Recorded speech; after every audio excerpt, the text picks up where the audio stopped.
Welcome everyone, I'm Giovanna Pancheri, your moderator for today, and this is the Enel X Net-Zero Summit. We are living in challenging times, but all the international community now agrees that one of the main challenges of our time for us and for the future generation, it is and is going to be the climate crisis. Right now, while we are talking today, the COP26 is ongoing. Politicians, stakeholders and activists are gathering in Glasgow to find macro policy solutions to save and protect our planet.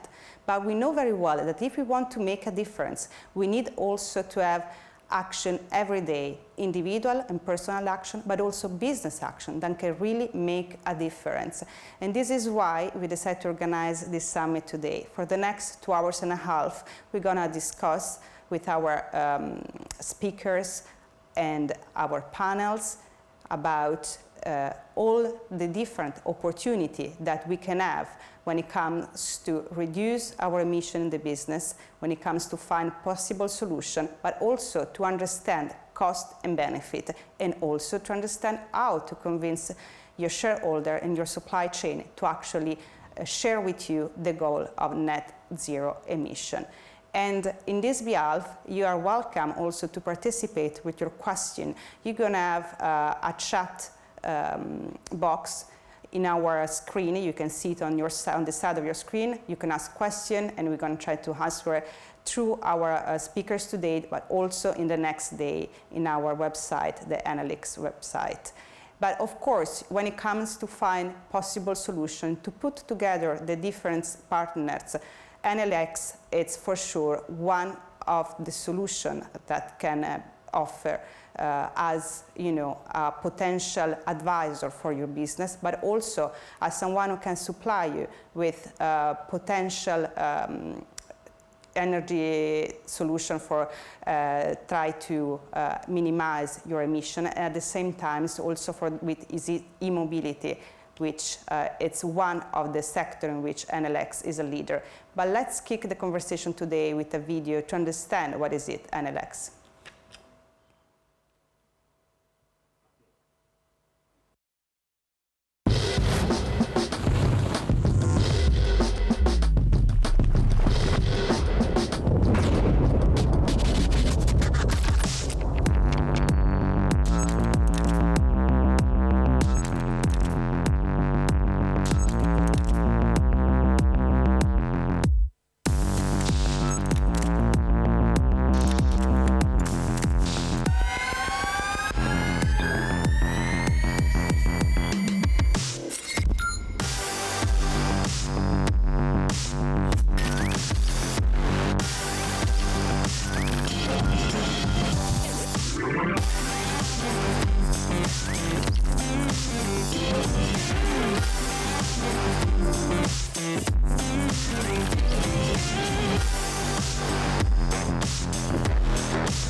And to start our conversation today, we are joined by the Enel X CEO, Francesco Venturini. Good afternoon, Mr. Venturini. Good afternoon, Giovanna. How are you?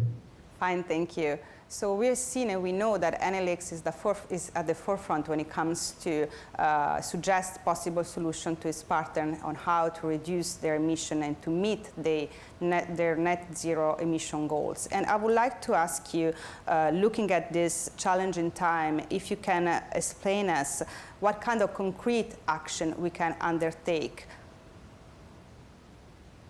Sure. I think that you started saying that we are in the middle of COP26.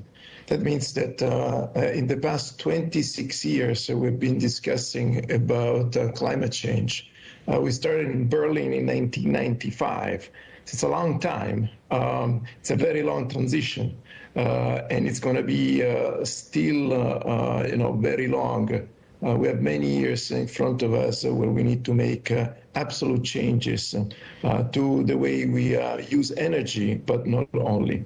So it's clear to everyone by now that we are in the middle of this transition. If we can move to the next slide, please.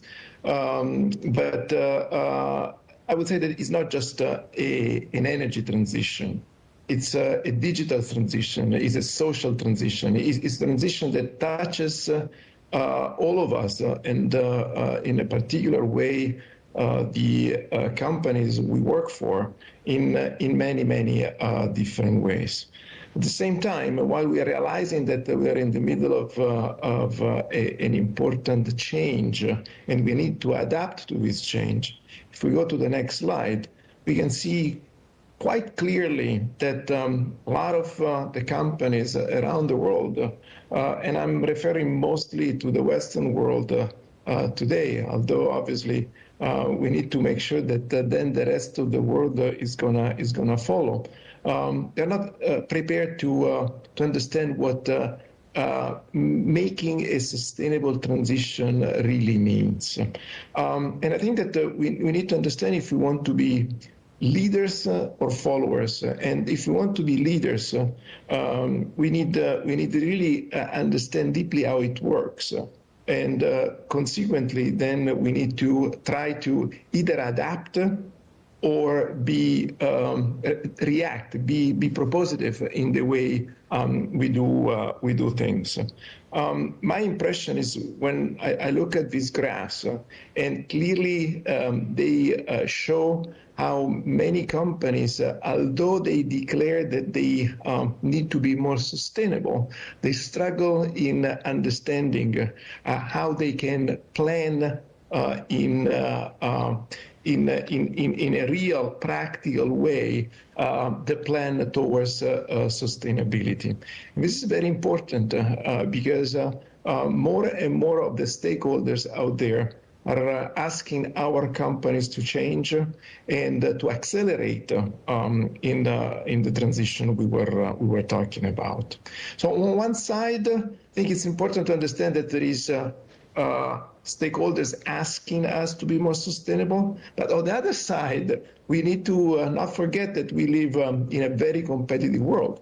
And if we go in the next slide, which shows the price of oil, if you can keep clicking, please. I think it's one of those slides where you need to, here we go. Fantastic, thank you. Those animated slides. Here it shows the price of oil, which is an important reference in the market for the price of energy. How it had been looking like a roller coaster in the past 60 years, or actually almost 70 years, and our consumption has been growing instead of decreasing during time. So we see a situation where on one side we have been asked to change the way we consume energy.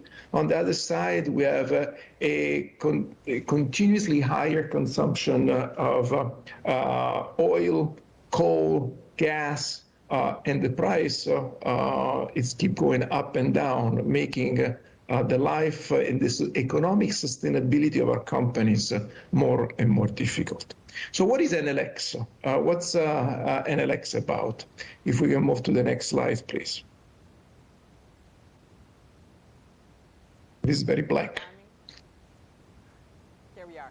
Thank you. If we can go to the next one. Okay, here we go. So this is our mission. Our mission is to assist customers in make a more sustainable and more efficient use of energy. We really strongly believe that sustainability and, how should I put it, economic viability, they need to go hand in hand. You cannot be sustainable if you are not keep being competitive in the market. So you need to make a more efficient use of energy and at the same time show that you are acting in a sustainable way. So our proposal is to go through a quicker and deeper electrification of uses in the industry, and obviously to leverage on the fact that the digitalization is an important foundation of change. So moving towards the direction of the energy transition, at the same time the digital transition, and trying to make sure that we propose solutions that will help your company to be more competitive. That's our goal. Competitiveness and sustainability, they need to go hand in hand. The second mission in Enel X is when you're part of a company that manages something like 75 million meters around the world, so supply energy to almost 500 million people on a daily basis. As you can imagine, there is a big balance sheet and a numerous number of assets we can leverage on. So on the one side, sustainability, more efficient use of energy. On the other side, leverage on the size and the big shoulders of Enel to make sure that the mission number one can be realized and can be realized in a short period of time. If we go to the next slide, please. So what is Enel X, how it works? Mainly we have three segments that we serve. So B2C, B2B, B2G, we call them e-home, e-industries, and e-city. And on the other side, we have verticals that are substantially working in the fintech world, in the telecom world, and the e-mobility world. The reason why we have these verticals is because we believe that data, financial services, mobility are very important factors that will help our companies to be more sustainable and make a more efficient use of energy in the future. The reason why I'm showing you this slide is because you need to understand that we manage complexity. We love complexity, and we understand that sustainability and competitiveness very often are very complex issues, and we are delighted to work with you to make sure that we can realize something different in your company. On the other side, I want to point out that Enel X I mean, compared to some of your companies, is small, but in this space is a big company. I mean, with 1.6 billion euros in revenue in 2021, we're the number one in the flexibility industry in the world, with over 6 gigawatts of capacity under management. We're the biggest company in public lighting around the world, with around 3 million of lighting points under management. And we're one of the leading companies in the world in assisting our customers at home, with almost 100,000 installations of different electric appliances in our customers' apartments or houses. So it's a big company with big shoulders, and I think that this is extremely important because our customers need to rely on someone who understands the problem and at the same time is able to deliver. If we can go to the next slide, please. So as I said, those are the 6 big divisions within Enel X. The most important that we're going to discuss today about are mainly the 3 regarding the B2B business, so e-industries, e-mobility, and then the financial services. Because again, what we are trying to do is to create a end-to-end solution for our customers. It's important that we help them really realizing their projects, making sure that there is not one single objective, which is to be more sustainable. It's extremely important for us to be able to deliver solutions that then at the end make our customers more competitive in the market they play in. If we can go to the next slide. So how do we do this? Essentially, we cover the whole value chain. And the first thing that we believe needs to be done, at least in most of the cases, is to have a plan. If you do not know what you're talking about, what the whole thing is about, what transition means, and what are the tools to ride the transition, then I mean, it's going to be a problem. So to have an advisory service able to sit down with our customers and understand, deeply understand the business they're in such a way that a plan can be put together, that's definitely the first step that I suggest. Then once you have a plan, the first thing that you need to do is to be able to measure where you are and try to understand where you want to be. Measuring the current situation and setting targets is extremely important. Having awareness of how you use the energy and then try to realize how you buy the energy is extremely important. So utility bill management is one of the many services that we provide, and it's essentially a service that helps you in understanding around the world how you're spending the money, and what kind of energy you're buying, and if the energy that you're buying it at a competitive price in that specific location. Then what we help our customers with is procuring energy in a more sustainable way in a way. So green energy is definitely our plus, but at the same time, it needs to be at a competitive price because you want to be competitive in your sector, whatever it is.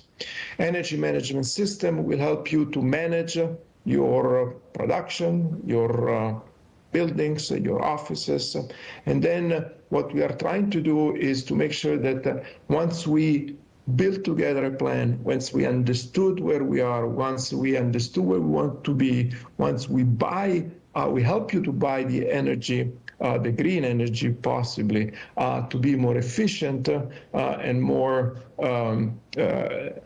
understanding, having more knowledge of how the energy world works around you, then we need definitely to support you in making those changes, sometimes CapEx related. So changing the equipment that needs to be changed to make the whole system more efficient. In this case, I mean, we supply a Turkey distributed generation infrastructure to you, to your offices, to your factory, wherever is needed.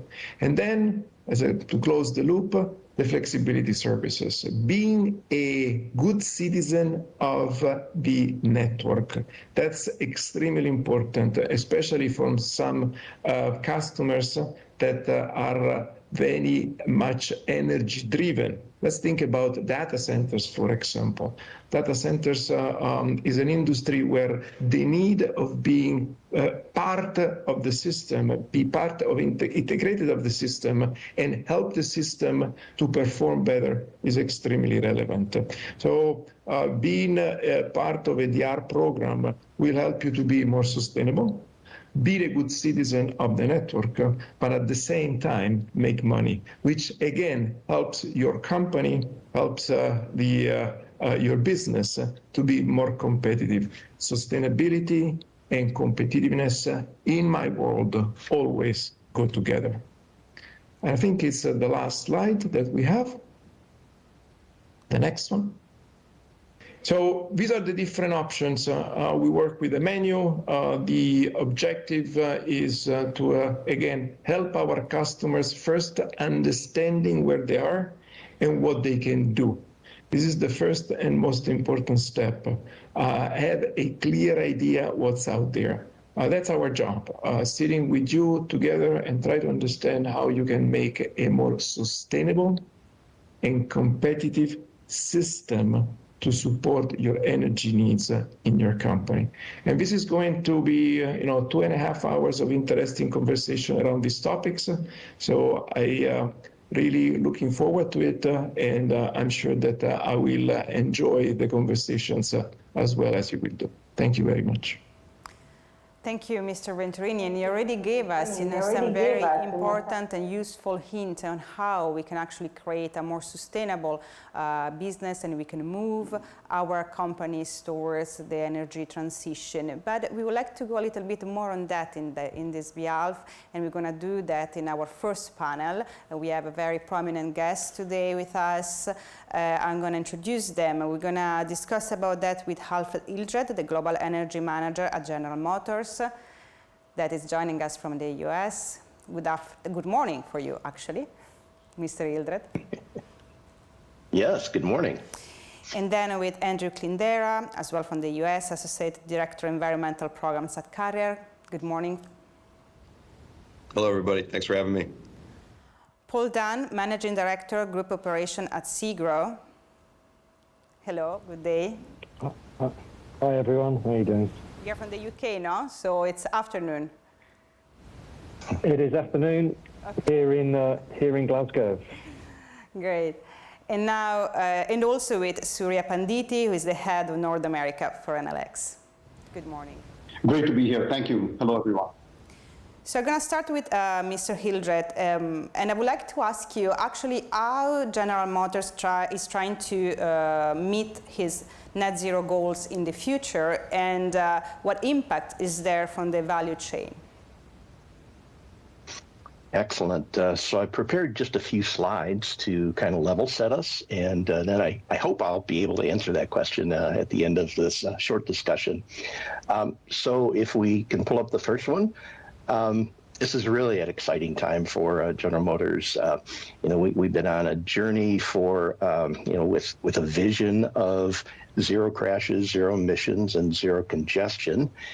And this is a world vision. So it's not just for us. We'd like to make sure everybody comes along, and this needs a lot of collaboration. This is not something that any one company can do for sure.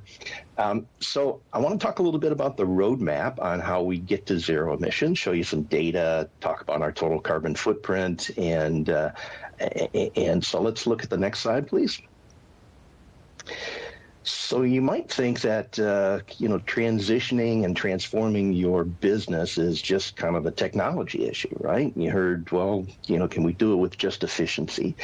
And unfortunately, we figured that we can't do it with just efficiency. We really have to transform almost every component of our operations. So, we've come up with aspirations. We want to be very inclusive because, inclusivity gives us lots of more resources, diverse resources. We need a lot of new talent.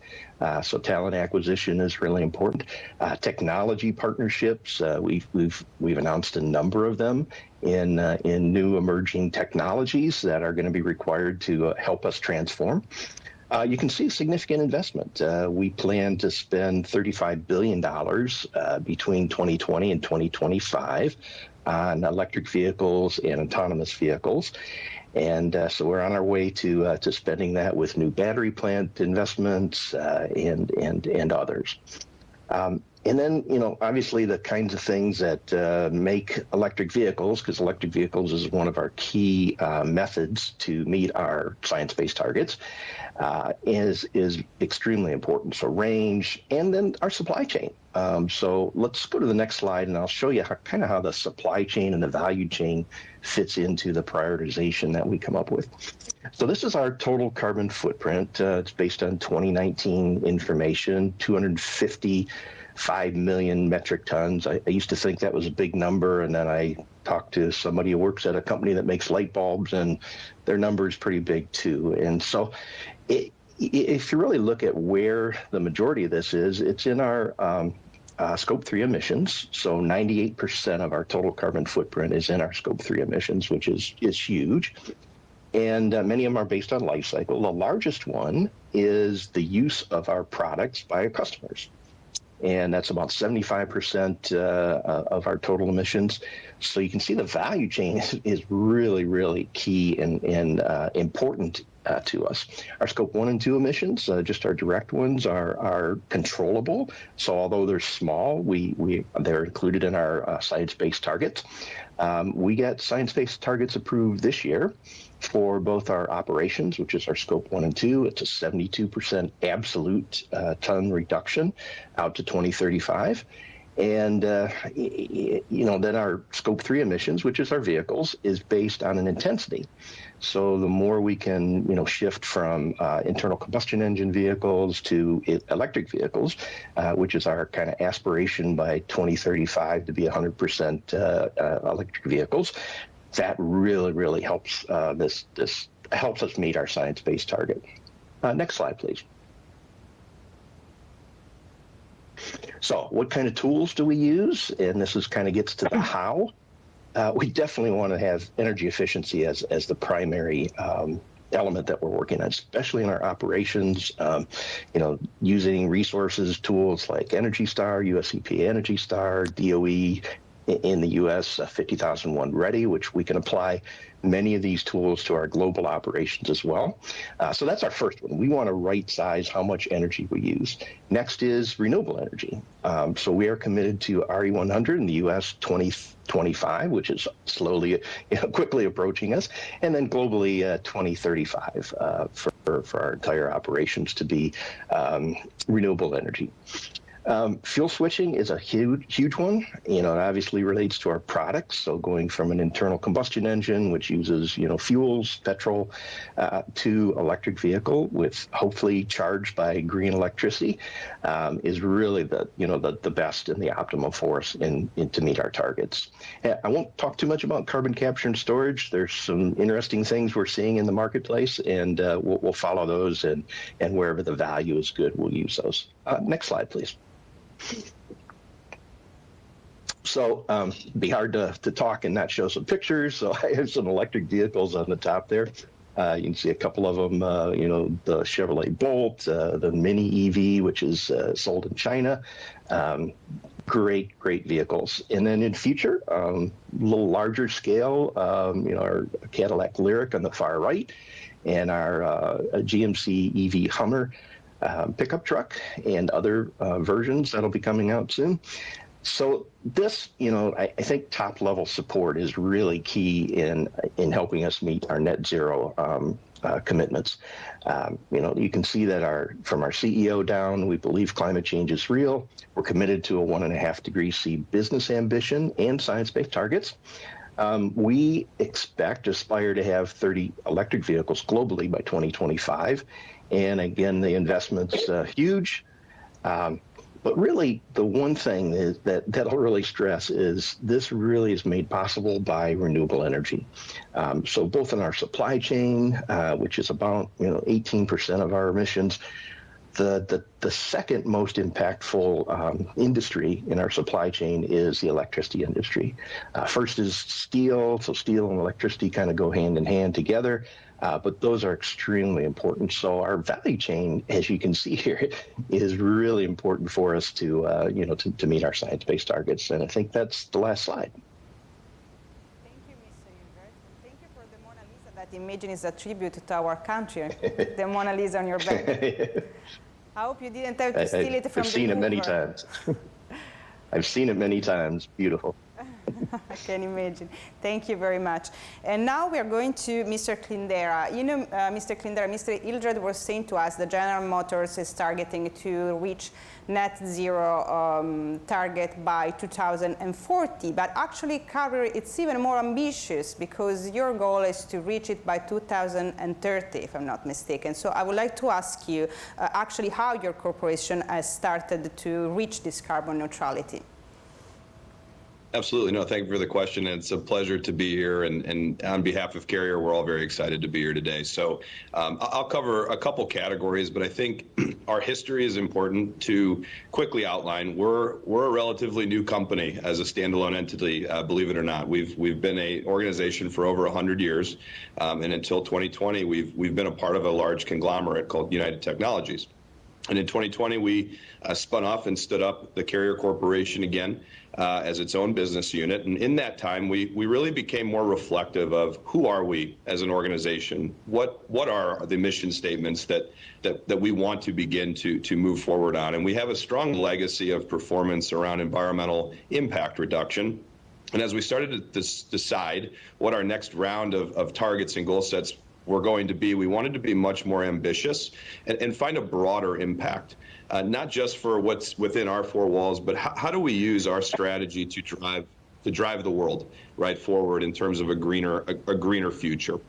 So we consider ourselves to be a sustainability company. Our products, our services are designed to create more intelligent, efficient buildings for our customers.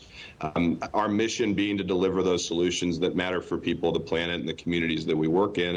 And similar to General Motors, maybe a little different scope. Our Scope 3 emissions are well outweighed by our internal Scope 1 and 2 emission categories. So we have committed over $500 million to research and development of creating more efficient products for our customers, but at the same time, using our Scope 1 and 2 strategies to again broaden our impact. So I'll cover three categories here within the Scope 1 and 2 categories, which are really developing that plan. What are the infrastructure items that we're going to go after and strategically invest, again, not only for energy efficiency and reduction, but for return on that investment financially. How do we become more proactive in flushing the opportunities we have as a business to become more efficient to the top of our organization so that CapEx dollars can be allocated to those projects, to those opportunities. Efficiency for us, much like GM, is really our number one priority, and ultimately leveraging our own products and services within our operations is what we believe is going to be a differentiator for Carrier moving forward. The other category I think that has been really important for us in the last 12 to 24 months, and where Enel X has been a huge partner to us, is in data collection methods. I think for any organization beginning this I'll say journey, which we feel very much like we're on a journey at Carrier for this, the methods of data collection and the efficiency of that process is incredibly important. And so the first action we've really taken to achieve carbon neutrality is partnering with Enel X to implement utility bill management programs throughout our global operations to centralize the way that we collect data so that we can become more proactive at using it and analyzing it for decision making. That has been a huge undertaking for us, and really has set us on a springboard to start to consider, again, not only strategic facility investment, but now how do we use better data collection efforts to start to strategically look at our energy procurement activities. I completely agree that this is not achievable without a strong renewable energy procurement strategy. And for us at Carrier, it's looking at every energy opportunity for retail contracts to on-site generation to off-site PPAs of how do we broaden the impact that we can make on the grid. It's not so much to say that we're focused on reducing our emissions through these activities, but we will get that benefit. But we're looking to invest our dollars in how we help the grids become a more efficient and effective place. And that's really, again, why we're excited to be partnered with Enel X in this category, because we think it's broadening our ability to do that and to choose speed. We are a little new to this journey, and historically our legacy has been focused on inside of our four walls and generating numerical reductions to achieve targets. When we talk about carbon neutrality, and I think as all the speakers so far today have said, it's a much broader approach, and it will take many layers of the supply chain within our direct control and outside of it to achieve these world's targets. So our efforts have been focused really, again, in those three categories of strategic investment planning, making sure that we have a 10-year plan of investment opportunities, that we're coupling that with strategic energy audits and validations of that strategy, that we're increasing the efficiency of our data collection methods and actions related to data, and then ultimately, again, beginning to look at how do we procure energy more strategically, and how do we broaden that impact into the grids and move dollars where they need to be for these goals to be achieved by the world. Mr. Clindera, Carrier, as many of our company and partner that is going to be with us today in the conversation is a multinational company. So I would like to know if your strategy changed from country to country. It's a great question. And, as we've come closer to what we need to do in order to achieve the targets that we've set out to achieve, we've learned a lot, right, about the difference between different jurisdictions, different countries, different continents. But our efforts are focused consistently across the globe. We don't look at one region differently than another, although our roadmap will show you that we're going to focus here and move here and move here. But we are looking at our investment dollars equally across the board and focusing geopolitically on our efforts, because I think as an earlier slide showed, we operate in over 120 countries, and so therefore we're responsible to support the mission of all 120 plus of those countries, and to support the communities that we work in. And so we have considered our strategy as a global deployment strategy. Our efforts with Enel have been covering our global operations, and again, helping us to centralize and standardize the way that we do this, no matter where we are. This is in our DNA as a business. Again, not only how we lead into the market as a sustainability company, but also how we display those efforts to our customers, no matter where we operate. Thank you, Mr. Clindera. Now, Mr. Dunn, Segro as well has very ambitious goals. You want to reduce 40% of your emission by 2025. And I would like to ask you if you can tell us a little bit more about your strategy on procuring renewable energy across your portfolio, but at the same time, what are you doing to actually use and manage efficiently also the energy consumption around your estates? Yeah, thanks, Giovanna. Hi, everyone. Nice to virtually meet you all from Glasgow. I'm here at COP26, actually, where I've been involved in a panel this morning of other people in real estate, looking at how we all try to tackle this challenge of net zero. So forgive me if my voice is a little hoarse. We have been doing a lot of talking this morning. Segro, for those who aren't aware, are a European industrial property developer and owner. We've got about 15 billion assets under our control. So we launched an initiative at the start of the year called Responsible Segro, which laid out the framework of how we want to tackle this sustainability problem. One of the core pillars of that is something that is called championing low carbon growth. And what that means for us is that we're principally looking at two areas. We've committed to be net zero by 2030 across scope 1, 2, and 3. For us, scope 1 and 2 is pretty small, a bit like GM. It's not particularly material. But scope 3 is significant, and scope 3 is made up of two main areas.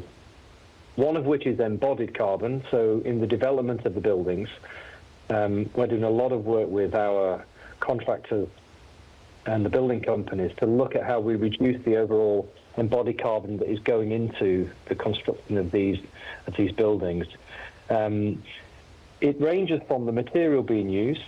So a lot of work and innovation is coming through around different types of concrete, different steel, different wooden structures to reduce that embodied carbon, but also down to the way the construction is actually carried out. So a lot of work going into robotics, even down to electric forklift trucks around building sites, that kind of thing. But the embodied carbon is a key element for us as a developer.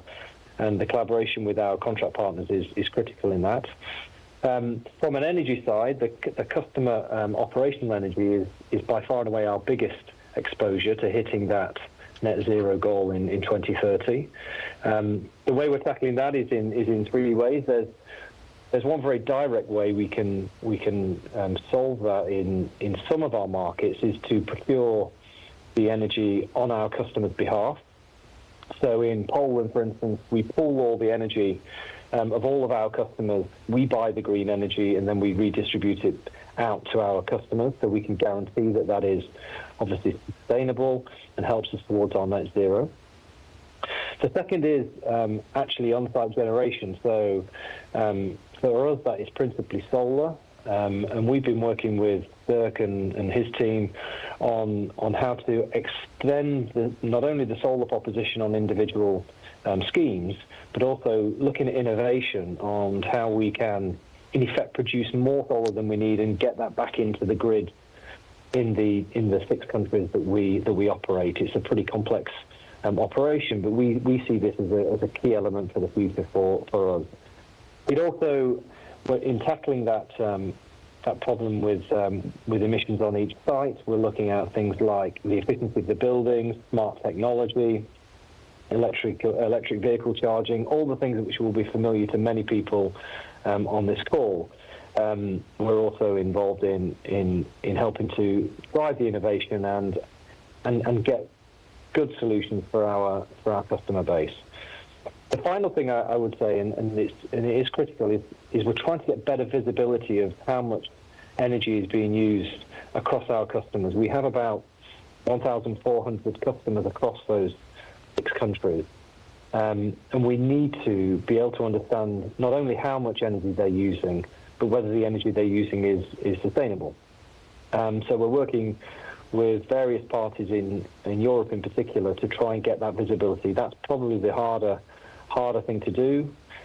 We probably get about 56% visibility at the moment, but if we're really going to tackle this and get to that 2030 net zero goal, that has to be 100%, because we will then know what we've got to tackle and therefore know how we can help our customers get there and consequently help us to get there. So lots of things going on in the real estate space. I would say I'm really positive about it. Most of our contract partners and most of our customers have also set, like I'm sure you have, a net zero commitment in the next few years. So I think it's one of those business challenges which is unusual in that most people are at least facing in the same direction. We're just all working on challenges to get over the hurdles to get there. But it's exciting times, I think, certainly in our real estate industry, but probably for industry in general.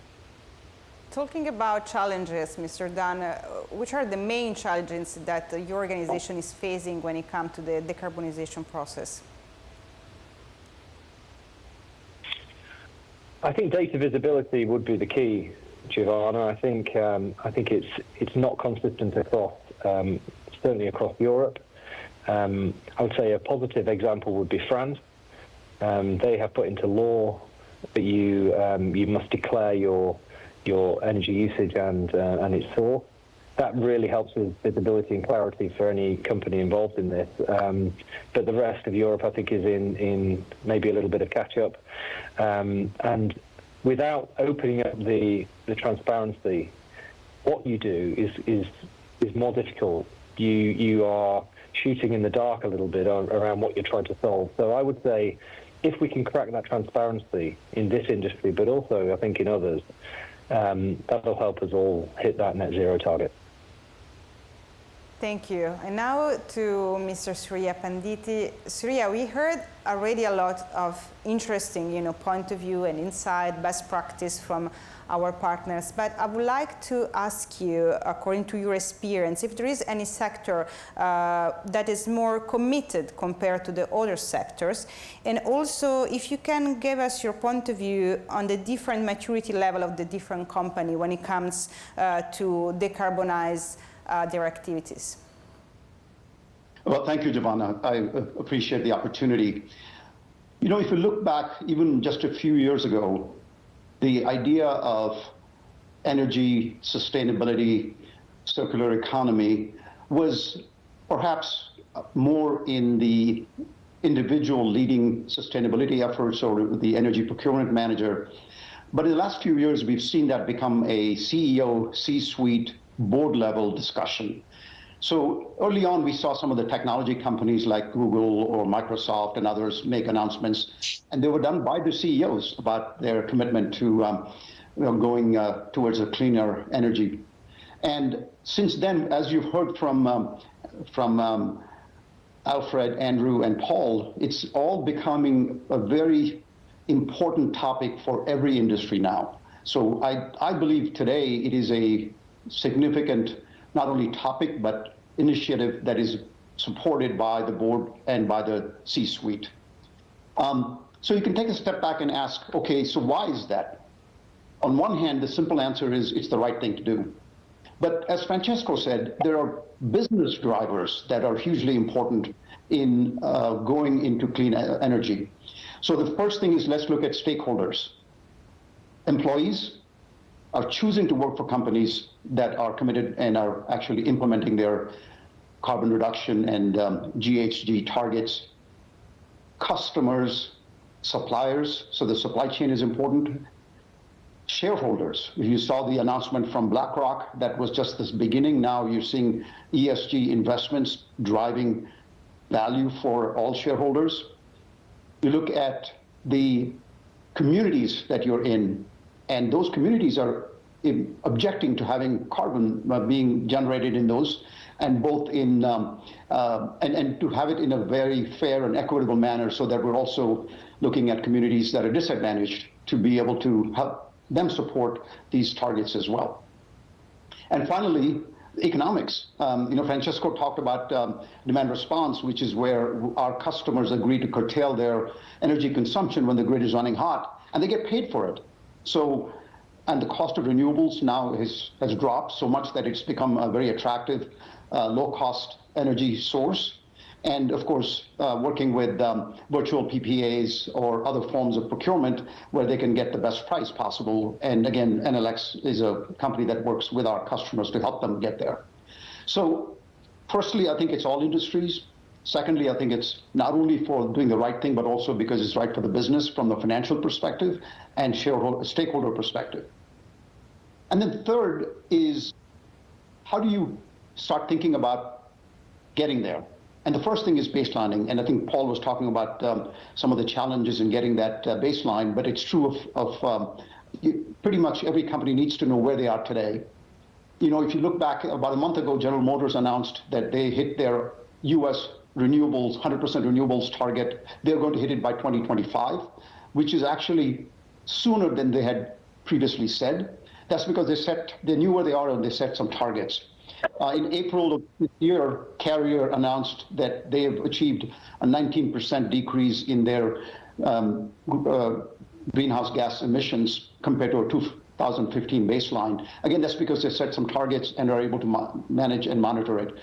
And so knowing the baseline, setting targets, having those supported by the top of the company, and then working with a partner like Enel X, who can be not only the source of ideas and objectives and setting targets, but then can actually go and do the implementation specific areas, whether it be the flexibility where demand side management, or whether it be fleet electrification, helping with the entire end-to-end of that, whether it be using a locally located battery energy storage system so that you can manage your demand charges, but also have a more resilient and a lower cost of consumption of energy when the energy is, when the grid is running hot and energy is expensive. So different forms of specific implementations that are also important in order to get to the final goal.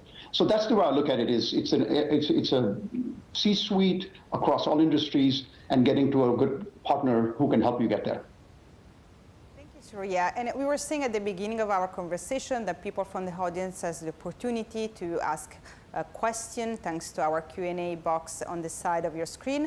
And actually, we collect one question that is going to be for our three partners, so from Mr. Hildreth, Mr. Kendera, and Mr. Dunn. And the question is, what would you say is the biggest challenge to achieving net zero emission for your company? Mr. Hildreth. Yeah, so net zero is a really small number. Zero is a small number, as we know.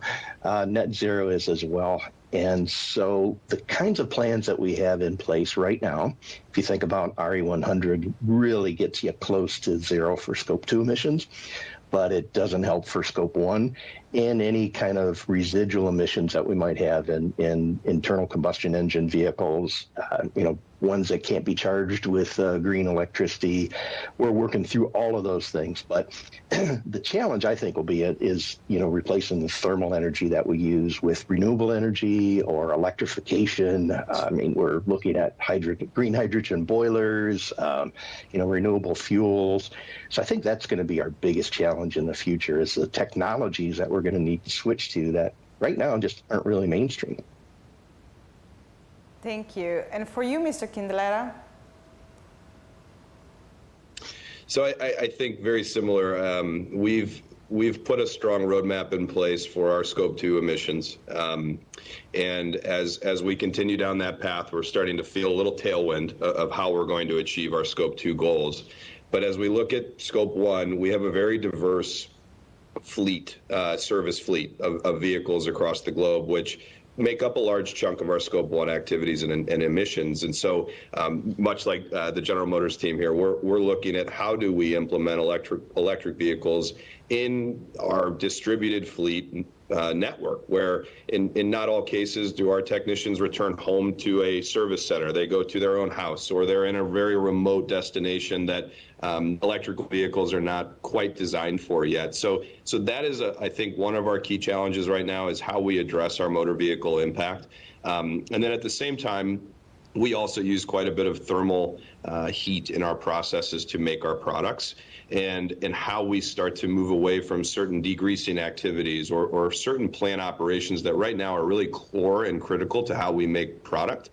So to innovate past this current state is something that our engineering department is active on almost every day for us now, and trying to implement new process controls and designs to really ultimately change the way we make our air conditioning products and security products around the globe. That innovation, although again, I think we're starting to get some traction, it's a huge shift for the way in which we've traditionally operated, and even how we've traditionally looked at our environmental reduction categories. We've usually looked in Scope 2, how do we reduce electricity? But now we're looking at across the entire portfolio of emissions, and pushing our teams to innovate. And I think that challenge for us has been a fun challenge for our employee base over the last 2 years. But it's also created a lot of new problem statements that we are now working to actively address and ultimately find funding and resources to address those. So I think motor vehicles for us, and then I would really concur that it is in our manufacturing processes and how we change the way in which we manufacture. And for you, Mr. Dunn? Well, nobody can hit a net zero target on their own. And I think it requires really strong collaboration all along the value chain, whether you're in construction, whether you are a developer, whether you're a customer in so many industries. And so I think the complexity of driving that collaboration is a big challenge.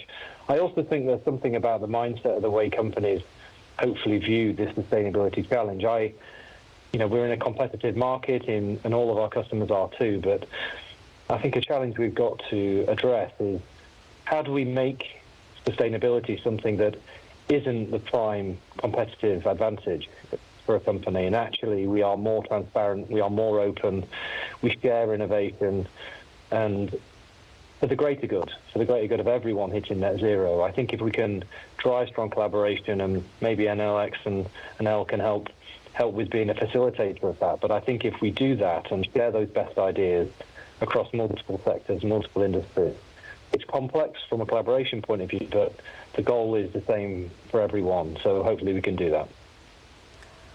Thank you very much to all of you for the conversation. I also have to tell you that you're making my task very easy, because you are perfectly on the time that is given for your intervention, so we can go further with our agenda on time. So thank you to all of you.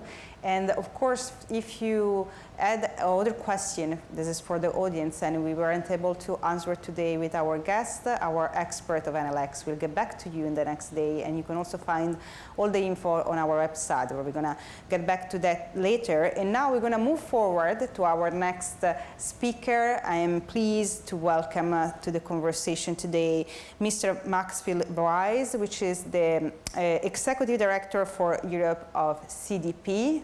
Welcome, good afternoon. Good afternoon.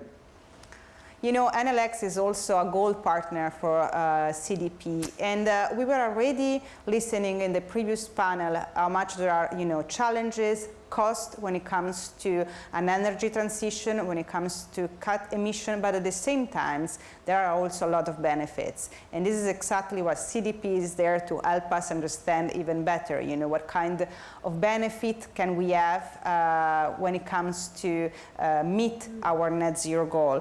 And I would like to ask you, Mr. Wise, based on your expertise, how can actually firm can support decarbonization effort of their supply chain partners? Because one of the things that we were listening before is that it's not just your company, but you have to think broader to all the supply chains that comes when you want to really cut the emission of your product. That's absolutely right. And thank you so much, Giovanna, for having me here today at this terrific event. It's really great to be able to join all of you. But I'd like to start out by setting the context here. And it's really about the urgency of the matter at hand. And it couldn't be more of an important time for us to be having this conversation. Of course, we called out COP currently happening in the background. But this really comes down to the fact of the recent IPCC report that came out that clearly has said that this is now code red for humanity. And this is no longer a question. And we need to act now if we're going to have any chance of having emissions by 2030 and reaching net zero by 2050. But when it comes down to it, companies, they're on the front line of this battle, right? So to cut emissions, it's just a must that they need to engage their suppliers, who are often responsible for the vast majority of their carbon footprints. And in fact, across all sectors, CDP, we've done research that has shown that supply chain emissions are actually on average 11.5 times higher than a company's operational emissions. So this is really where the key is here. It shows that it's so vital for a company to look into their supply chains to help drastically reduce their own impact on the environment. But the question here is actually, how do they do that, right? And at CDP, we've had more than 20 years of experience on this. We're working with more than 13,000 companies around the world and 1,000 cities disclosing their environmental information. And we can see the real benefits of being transparent. We're working actually with more than 200 buyers as well, who have more than $5.5 trillion in annual spend. And this includes companies like Walmart and Nike, as well as Snam, as well as Ferrari, who want transparency to help them achieve their own targets. And what's important is that we actually see this working. And when it comes down to it, from a supply chain perspective, it's all about engagement and collaboration. Those two things are key.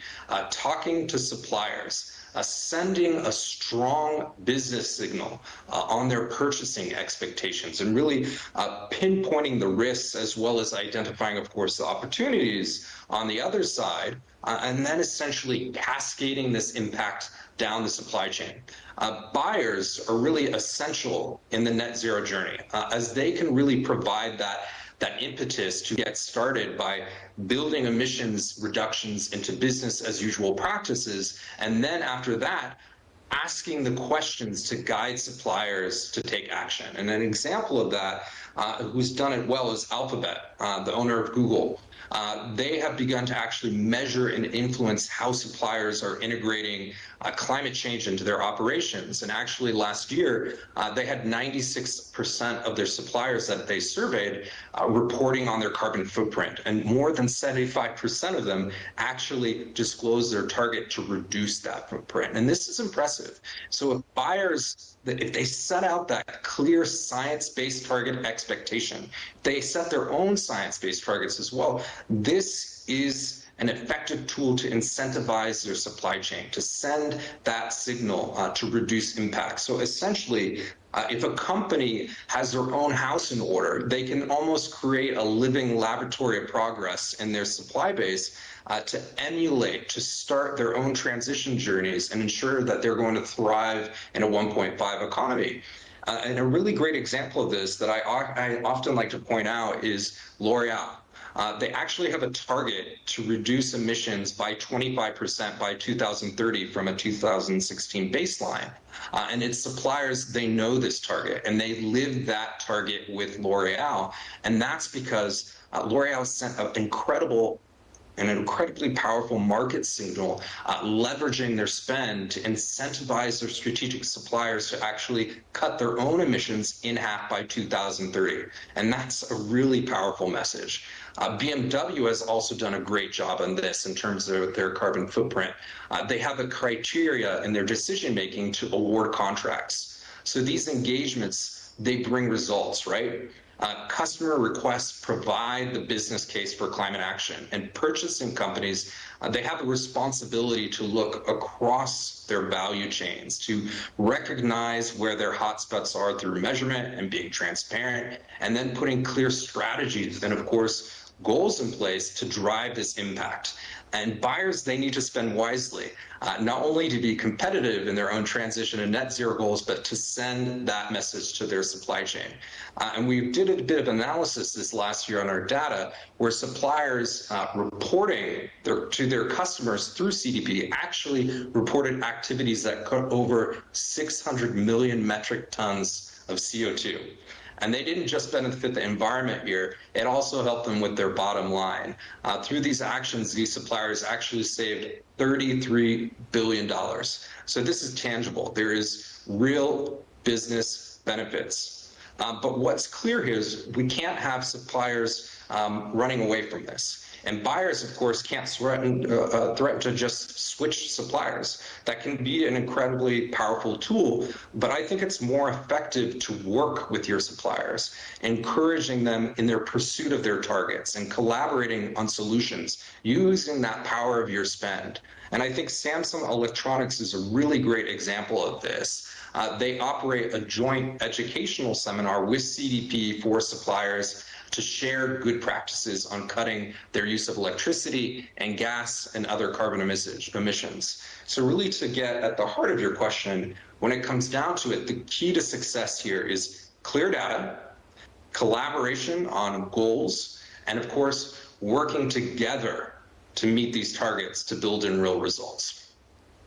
It's also true, Mr. Wise, that it's not always so easy to involve, the partner in the supply chain. And why it is, according to you? It's for a lack of resources, time, or maybe education? Yeah, no, definitely not easy. But I think the first obstacle really here is that we need to overcome is awareness and transparency. It really comes down to that. It starts with that need for awareness and transparency. And suppliers, they need to be willing to be open about where their emissions are. And where, of course, that's going to occur is oftentimes in the supply chain. So sometimes there's limited visibility on impacts away from an organization's areas of direct control. And in some cases, that can be obscured by marketing, by commercial confidentiality, or reluctance to address these areas of risk. So it's really critical that efforts are made on this front from a supply chain perspective. I think particularly for companies in sectors like retail, clothing, services, and food and drink industries, the statistics, they really clearly show that over 90% of emissions are actually hidden in supply chains. And when we actually looked at it from a European perspective, emissions, when you take them into account, including the supply chain, European companies are actually tracking on a 2.7 degree increase in warming, and that's nearly double our 1.5 degree target and trajectory. So we really need companies to act. But at the same time, I think we need to respect that companies are different, and it's important because of these differences to gather the most accurate and primary data. Industry-wide averages They can be an effective tool for some types of measurements, but they might not apply across all cases. So buyers really must request their suppliers to disclose the relevant information to be able to act. That's key. Without that action, it's not going to be possible. But the need here is to understand, if they are not transparent, that they might risk missing out in the future successes of a low carbon economy. And Giovanna, you asked me about education, and where I think education is key for suppliers is because it's so vitally important that emissions accounting is comprehensive, that it's comparable, that it's consistent, and that the data is used to measure progress in the right way. And at CDP, we've been collecting this data from across the globe for the past 20 years, and it's so key that we have high quality and verifiable data so that the users of this data are comparing apples with apples and not apples with oranges. It's never going to work on that front.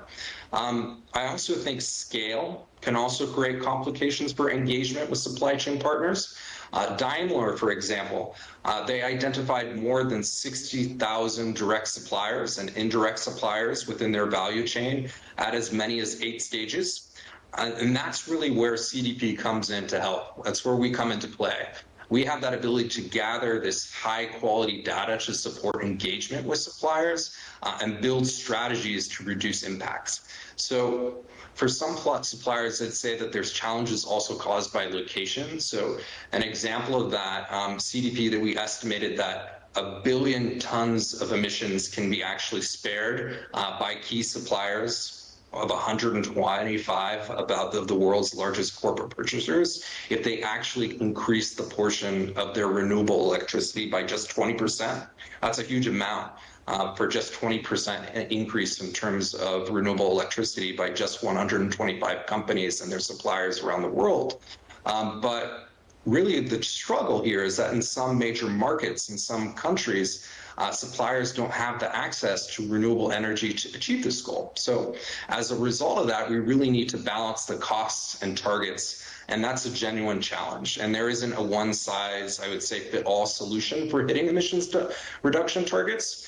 But I'd also say that whatever the challenge is, we have to act, and we need to act quickly. The IPCC report is clear on that.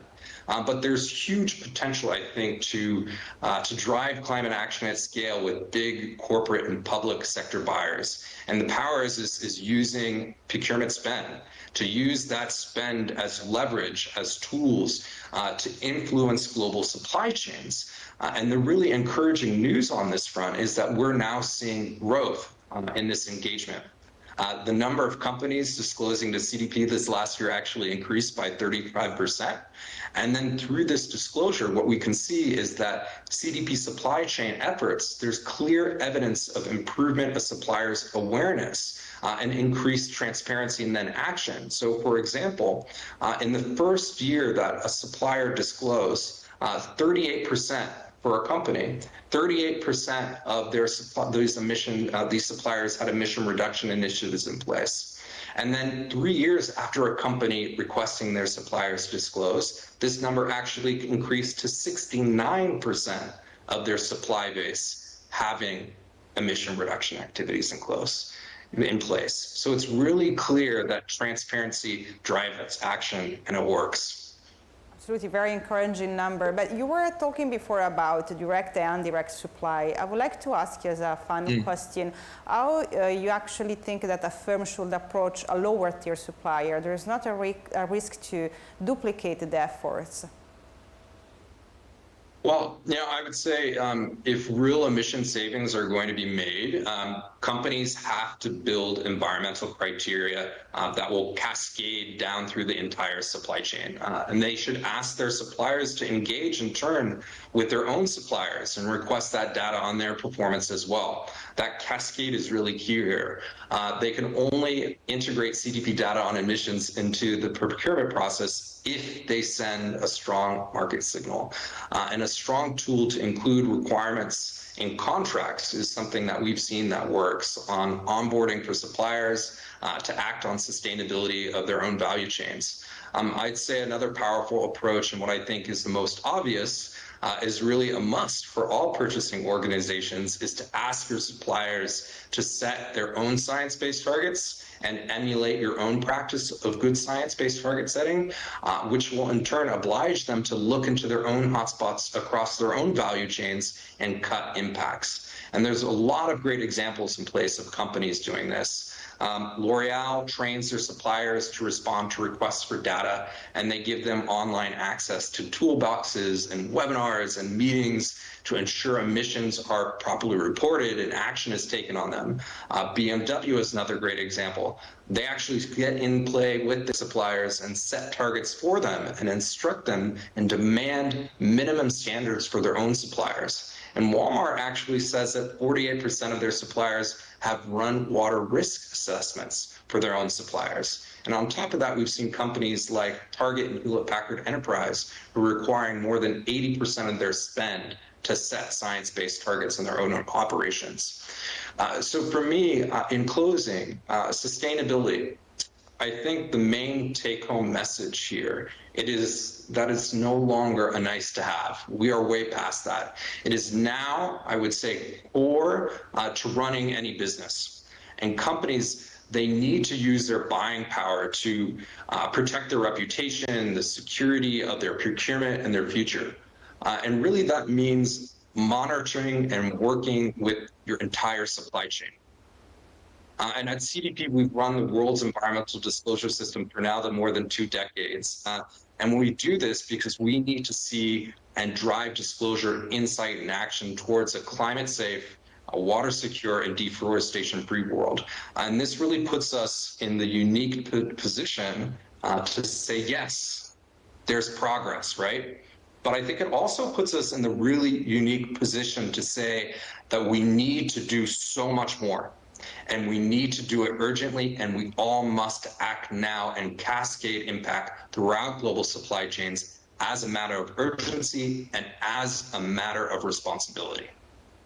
Yeah, we cannot procrastinate because, as you know, a wise man says once, there is not a planet B, so there is not other chance. The time to act is now. Thank you, Mr. Wise, really, for your interesting point of view and food for thoughts that you gave to us today.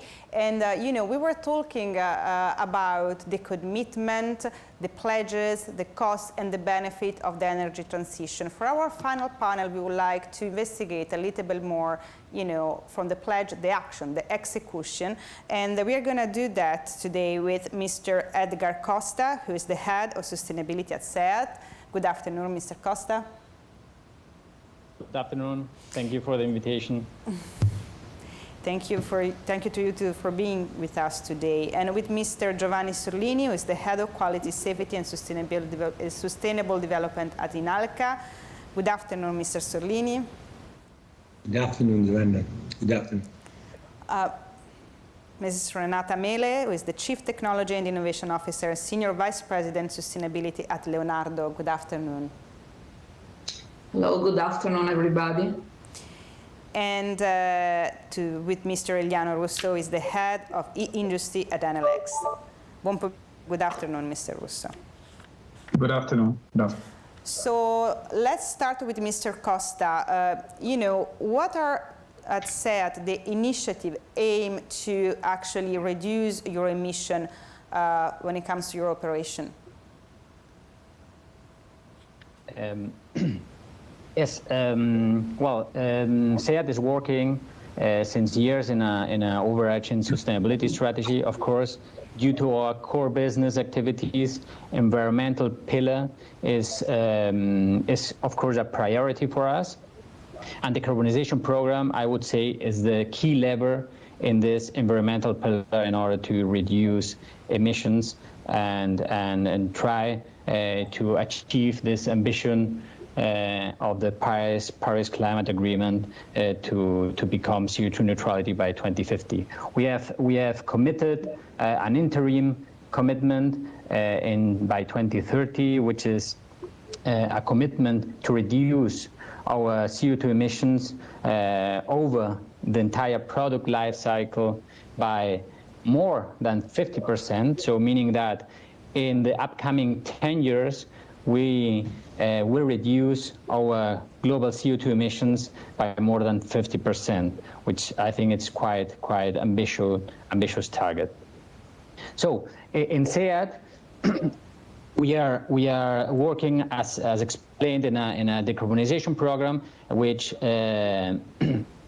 focuses on reducing CO2 emissions over the entire product life cycle. This means including the supply chain, the in-house production, the use phase of our vehicles, the recycling, and of course other activities in the company. So for us, the main or key lever for this decarbonization is of course the transition towards electric mobility. We are facing in the automotive industry globally, not only in Europe, the transition towards electrification.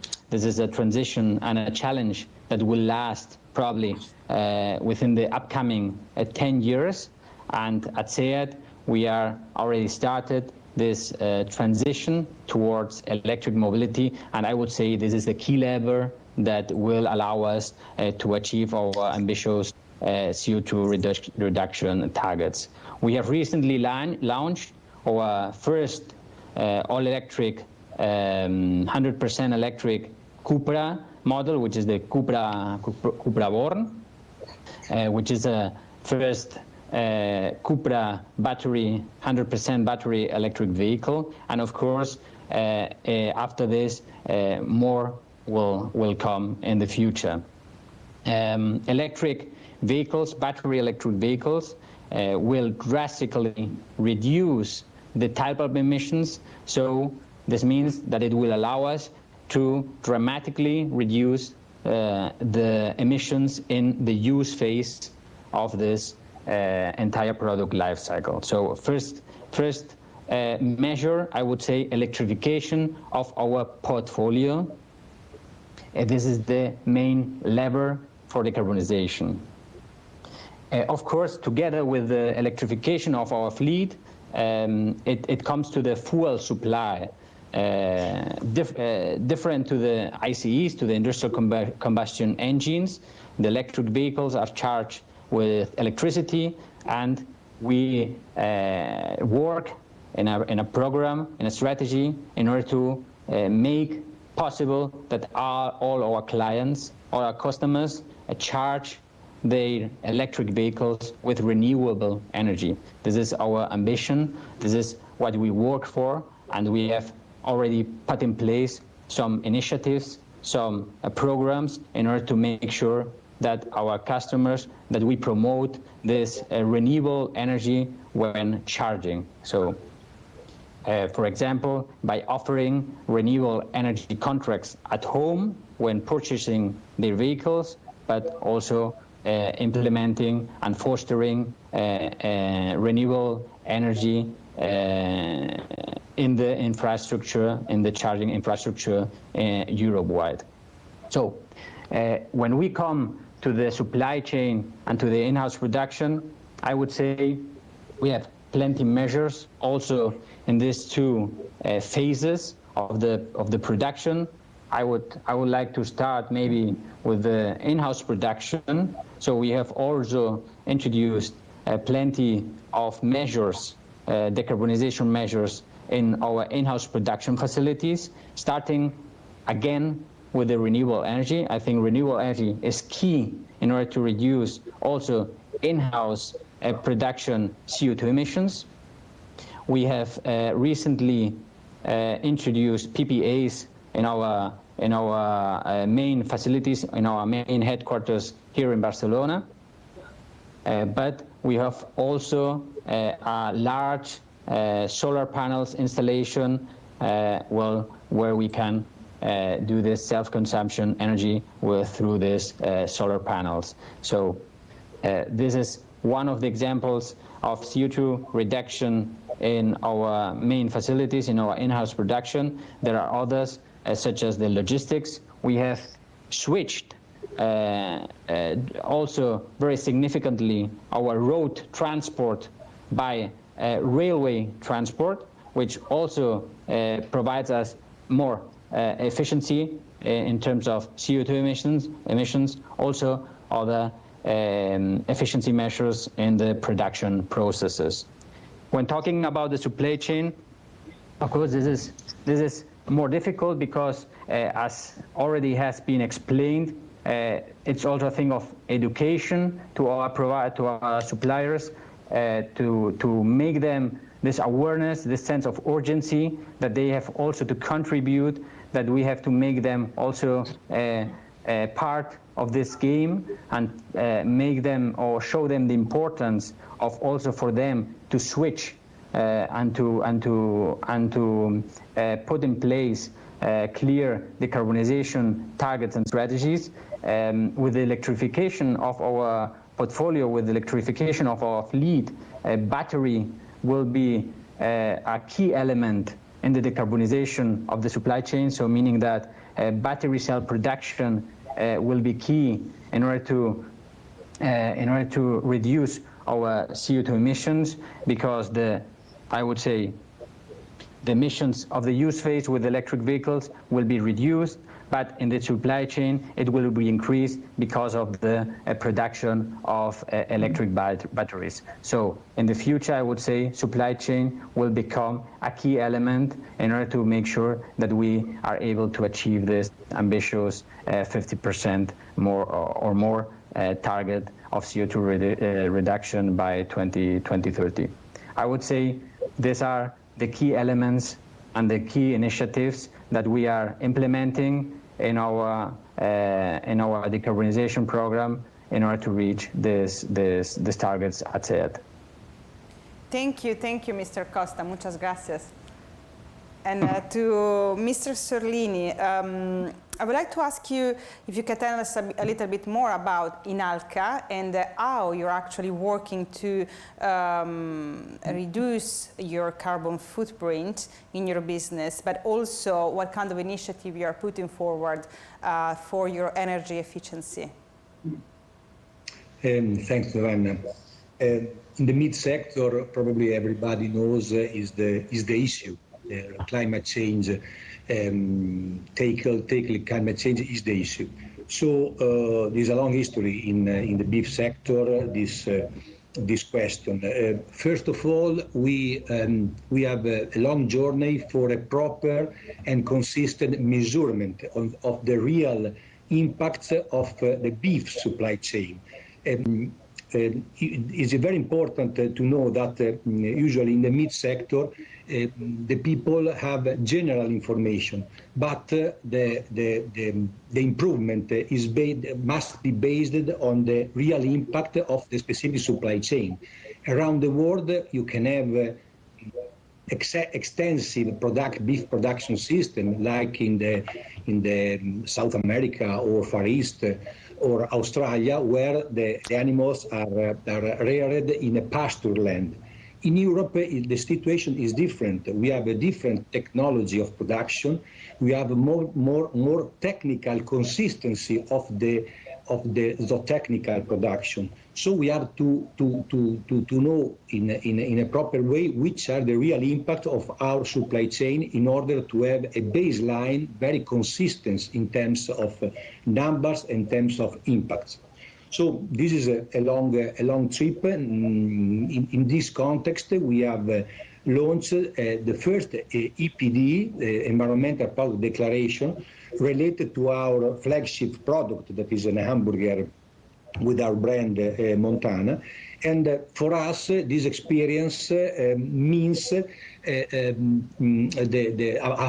the scope to make awareness in the consumer and make the consumer more conscious to the real impact of the product he's buying, and not have a general idea of the meat, because the meat is very, very different in relation of the system of production.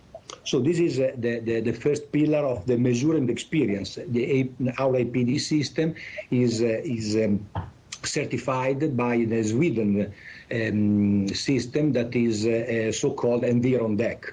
But not only we measure the impact of specific our products in our portfolio, but also we are develop measurement under Scope 1 and Scope 2 system, and we expect for the end of this day the first Scope 3 measurement of our entire supply chain. And I think this will be the most consistent baseline for setting our proper data-based and proper science-based target from the next 5 years in order to set our goals for reduction of our real impact along the entire supply chain. So first of all, we measure, we know, we have a good awareness of our real impact. Second, we have to share and transfer all the experience we have developed in over 20 years of working in sustainability upstream in the supply chain, because the lack of technology, the area of improvement are most concentrated at farm level. So we have to work for transfer the basket of technology we have developed in our industrial plants. For example, we have different sustainability technologies like biogas, like biomass combustion, like solar production. So it's more easy to apply this technology in industrial context. The challenge is to transfer this at farm level and adapt this technology at farm level. For example, we are strive to transfer biogas technology in a middle small farm in Italy. The big already apply this technology, not only for production of heat and electric energy, but for the future for production of biomethane, liquid biomethane, liquid natural gas, because through this new fuel, through this new sustainable fuel, we can push the transition of the mobility in the farm from oil to sustainable fuels. And so imagine to apply tractors powered with biogas. So the same stream of work we are at the same time apply at the industrial level. Third level is to improve the level of sustainability of our network of plants. In Italy, we have more or less 50 plants. We already apply since long time even efficient technology like cogeneration based on methane gas, but also sustainable technology based on renewable sources like biomasses, like solar, like biogas, manure, or similar feedstock. So at the moment in our plants we self-produce around 100% of our energy requirement.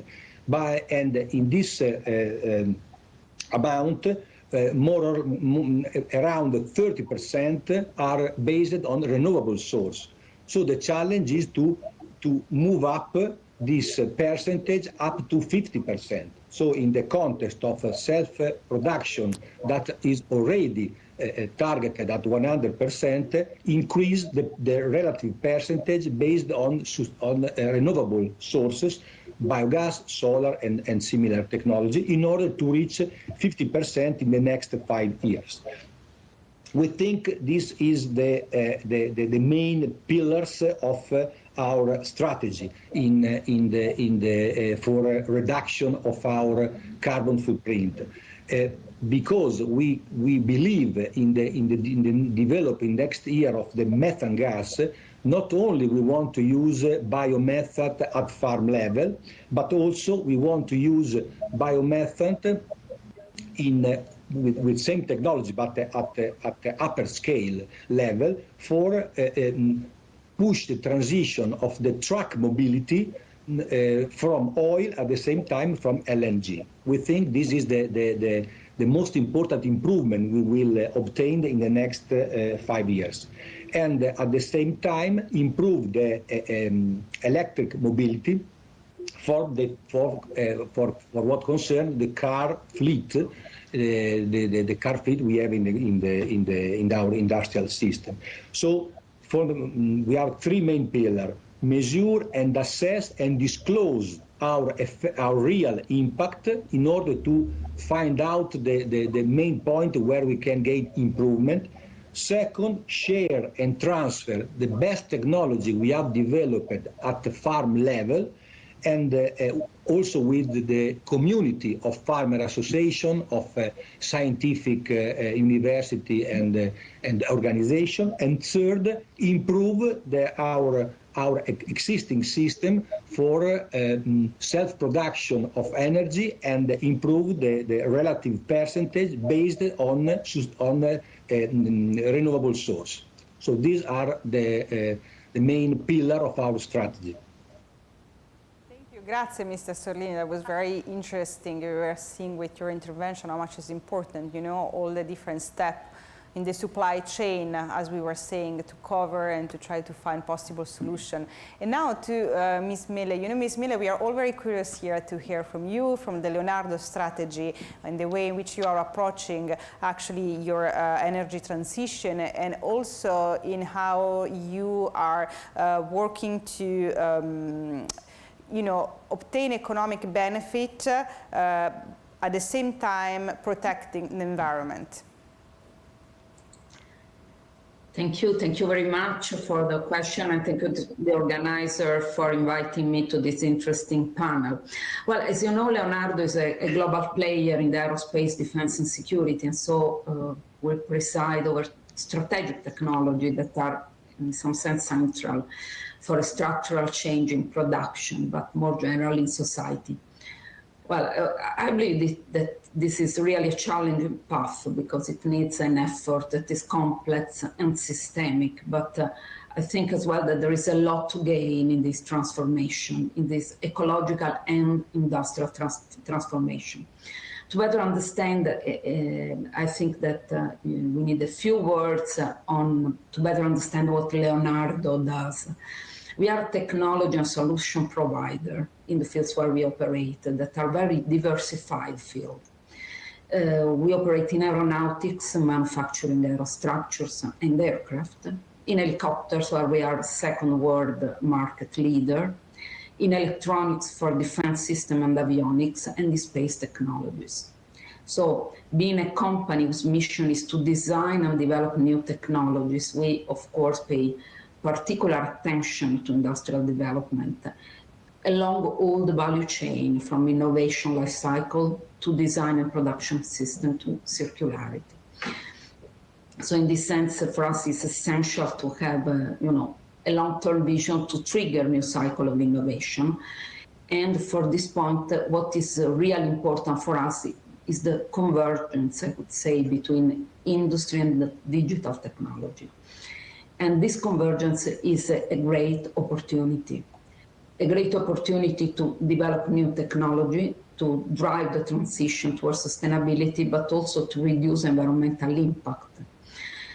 So facing the new challenges of climate change, demographic growth, but also natural resources constraint, of course, require a deep transformation in industrial production. And as developer of strategic technology, we think that we can play a role in this, and also we can have a great opportunity.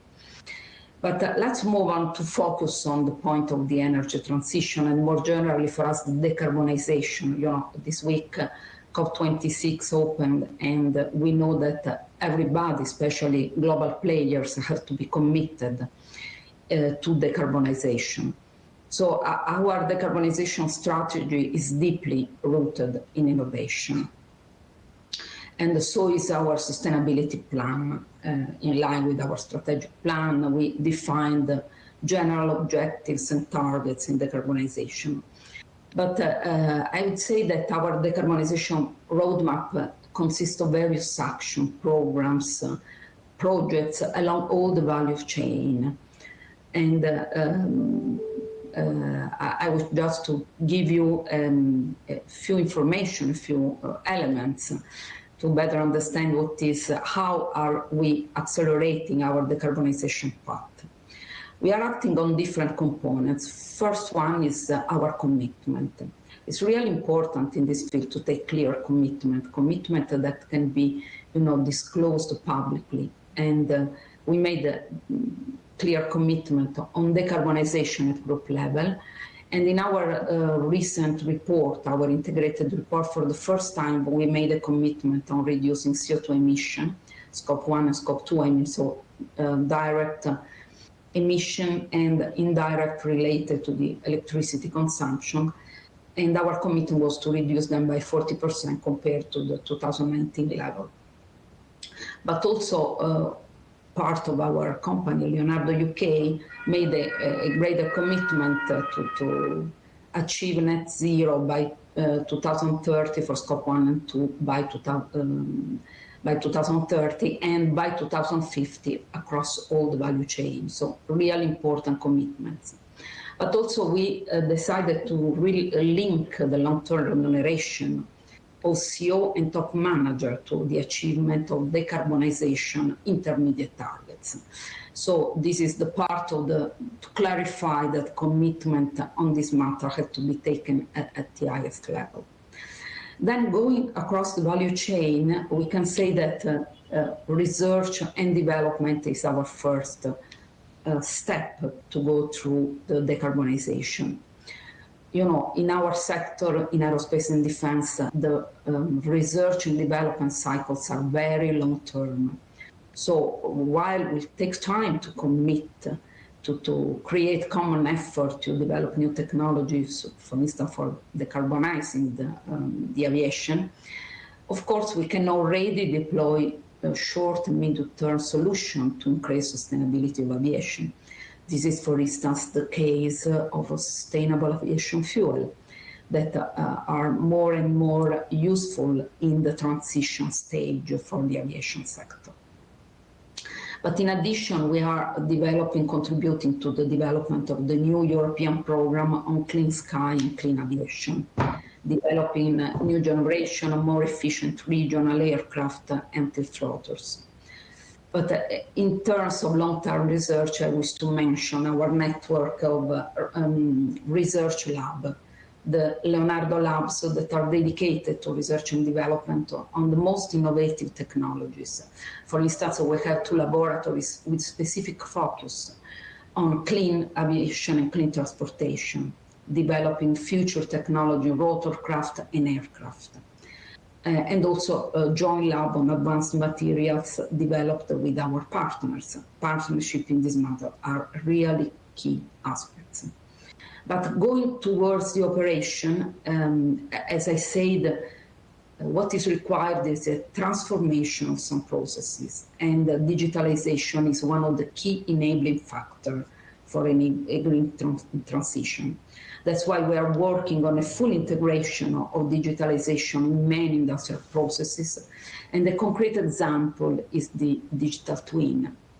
So we model products and processes to permit accurate predictive assessment.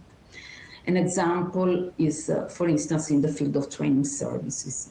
We have completely digitalized training services, flight training services, and this allows to reduce the actual flight hours thanks to advanced simulators. So we can say that the brings the energy that is not consumed, and this is exactly what we are trying to put in place with our training services. But I wish to mention also a variety of energy initiatives, especially because we are here with Enel X, that is our main partner of this initiative. So we have a new self-production plan fully based on renewable sources, green PPA, and so on. So I would say that this is the energy management part is some that has to become the common and operation in many aspects and in many industries. But what is really important for us is the development of new solutions, so changing the business model in some areas to focus on new solutions aimed at sustainability. And this is the case of the space technology and big data analytics. We are really involved in many aspects in developing new products and services for numerous applications dedicated to protection of planet, to security, to safety, for instance, emergency management, precision agriculture, environmental monitoring. And it is unbelievable the variety of information, applications and services that can be built, leveraging on this combination of satellite and sensor data, artificial intelligence algorithm, and processed by high-performance computing. So I think that this is really the contribution that we can give to the green and just transition. And this is the way I would say that Leonardo undertook to reshape the industry to accelerate the transition. Of course, our success factor is rely upon our wide ecosystem. So we support many initiatives to align our supply chain to the sustainability goal, to facilitate our supply chain in this, because they are really the key supplier, the key partner, are really key elements for the success of our technology development. We in Italy work with more than 4,000 small and medium enterprises. They are part of our supply chain and are really key partner for achieving our goal. Thank you, Ms. Mele. And, Mr. Russo also, thanks to the last intervention, we really listened to so many different kind of company this afternoon, from the space to the earth. And we are aware that for all of them, energy transition, cutting the emission, it's one of the main goals. It's the purpose, it's the final things to achieve. But at the same time, we also heard different strategies, different challenges that every business has to face. So I would like to ask you how Enel X can actually help to connecting the dots. Thank you, Joanna, and good afternoon, everybody. It's challenging. I mean, I've been listening very carefully to the contribution coming from the different panelists, which I found very, very inspiring. But I think the so what is what you just mentioned, that there is no bulletproof solution. I think this was mentioned also by the CDP colleague, that every company is somehow unique as we are as human beings. But I think there are some elements, some buzzwords that I've been basically listing while listening to the different contributors. I mean, I heard all of them talking about commitment, talking about governance, talking about disclosure, data collection, data management, digitalization, reporting, transparency. And I think it's along those lines that we try to support our customers. First of all, I think the companies that are represented today are companies that are already at the forefront. And of course, they are all talking about, first of all, having a strategy about decarbonizing their business. And this is already a very important pillar, which we should not take for granted, because when we look around, there are many companies that maybe are already declaring their willingness to achieve some objectives, but definitely they are not completely aware on how they want to do that. So what we try to do in Enel X is basically to help our partners and customers, first of all, to identify their objectives and to put those decarbonization objectives in the context of their strategy, because decarbonization has to become a key pillar of an industrial plan of a company. And it's important that the objectives in terms of decarbonization are defined exactly on the basis of the same criteria that are used to build a company strategy. So it's important to identify why a company wants to achieve certain objective, what the company needs to do in order to be able to achieve those objectives, hopefully minimizing also the costs associated to the achievement of those objectives. It's important to understand how and where. So the first very important point that we try to tackle with our customers is to understand their priorities, put their decarbonization strategy in the context of their industrial plan, and prioritize action in order to achieve those objectives at the minimum cost possible. The second step that we try to build together with our partners is related to what also Renata Mele was saying in terms of having a commitment in place and having a governance. This is something that should not be underestimated, because once we say decarbonization becomes a key pillar of a strategy of a company, where we need also people in charge. We need to have clear accountabilities. We need to have delegation of authority. We need to have people that can be measured against their ability to achieve those objectives. And this is something that should not be underestimated, because sustainability, as most of the panelists said, is becoming an integral part of the business. Is a key component, is something that cannot be looked at as something related to innovation or something that has to come on top of the core business, is the core business. The third point that I think it's fundamental to support our partner is related to, indeed, to measurement. It's important to have objective. It's important to have a clear governance in place.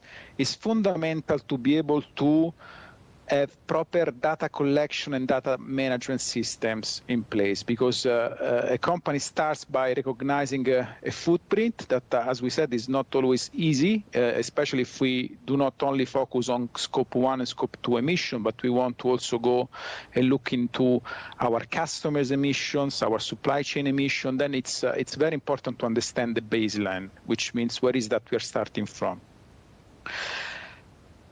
On top of measurement, then the other important point, and I go back to what some of our colleagues mentioned in terms of transparency, in terms of reporting, it's very important to communicate. I think once we have an objective and we explain how we're going to achieve this objective, we have to monitor how we are able to move from our baseline into reduction of carbon footprint, but then we also have to communicate to all our stakeholders, because in the end, another point that was touched by many panelists is related to stakeholders. I mean, people said we are part of an ecosystem.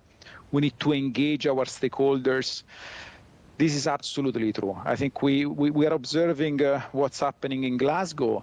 And basically, the week started with basically countries responsible for 60% of the overall greenhouse gases taking a commitment to contribute to a net zero economy.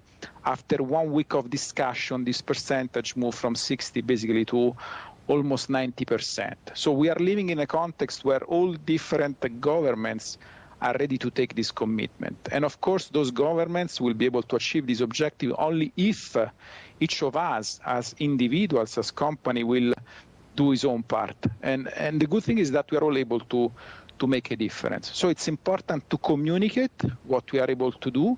It's important to engage stakeholders. I think I go back to what the GM director said. Scope 3 emission for GM accounts for 98% of total emission. It's a huge percentage, but when you look into different sectors from pharmaceutical to food processing, I mean, we see more and more companies where the scope 3 emission account for 60, 70, 80%. So these are objectives that we cannot achieve by ourselves. We need to engage stakeholders, we need to engage customers, we need to engage suppliers, and all together define objectives against which we can be measurement. So to sum it up, this is what we try to do in Enel X. We try to support customers in defining a strategy, in clarifying accountabilities and putting in place a governance system that will help them to achieve those objectives. Well, customers to measure their carbon footprint and their improvements. And finally, we help customers to communicate the results associated to the implementation of the strategy and to engage all their key stakeholders. Because again, these are objectives that we cannot achieve by ourselves, and the only way to win this battle is to do it by doing it together. Can of course help in all of this. Thank you, Eliano. And now it's time for the question from our audience to our partners. So this question is for the three of you, Mr. Costa, Mr. Sorlini, and Mrs. Mele. And the question is, which area is the largest contributor to emission in your company's value chain? I think this is very interesting because you are coming from three completely different companies. So Mr. Costa. Yes, I would like to answer this question with some data, with some figures. I would say, the decarbonization program, I have explained before the different phases where we separate the decarbonization program in order to count and analyze each of the phases. I would say a SEAT average car contributes to more or less 40 tons CO2 emissions over the entire life cycle on average. So this means 40 tons CO2 emissions on average SEAT car over the entire life cycle, meaning with life cycle driving 200,000 kilometers.